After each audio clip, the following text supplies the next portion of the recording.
your reaction to the vote and where council's going now. Do you want me to play a little Mayor Nenshi Explains with you? Yes. Yes.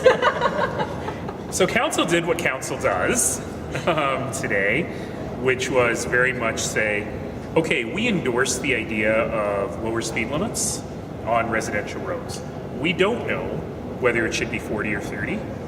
And we're not sure exactly which roads it should apply to. So we have basically said we endorse it, but we're going to send it back to administration for a little more study. So early next year, we'll have the opportunity to make that 40-30 decision in what roads.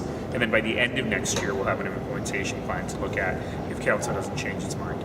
So with more information, is it entirely possible the council could say, we don't want to do this after all?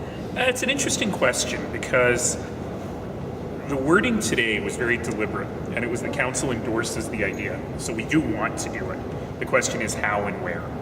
Now, it is always possible that council will go, on second thought, no. But I actually suspect that once the implementation plan is in place, council will debate some of the details of it, but go forward broadly. Will there be any more decisions in terms of what they mentioned about wanting maybe crosswalks instead, or those flashing beacon lights? I mean, It was a bit of a red herring conversation because we said, well, for the money you'd spend on changing signs, you could have this many crosswalks. The point is that was a very hypothetical discussion because that money doesn't actually exist. But as part of the pedestrian strategy that we passed last year, there is some funding behind that to start implementing some of that work. Money doesn't actually exist. Can you explain? It was just a hypothetical. Changing signs might be $5 million. It's not like we set aside $5 million for that project, and that is something we would have to discuss if we were to go forward with that.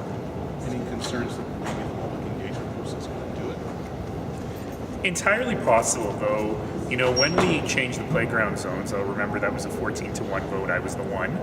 But when we changed the playground zones, members of council at that time very clearly said that the number one thing they hear about from their neighborhoods is, how do I cut down on speeding in my community? So I imagine we're going to hear that in public engagement as well.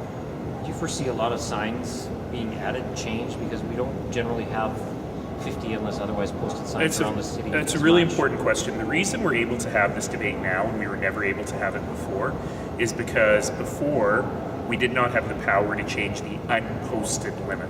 So the unposted limit is 50 kilometers an hour. So if there's no sign, it's 50 kilometers. But as part of our city charter discussions, we can change that. So we can say that the unposted limit is 30 or 40 or whatever. Therefore, if there's no sign, that's what it is, and we'd only have to put signs where it's not that.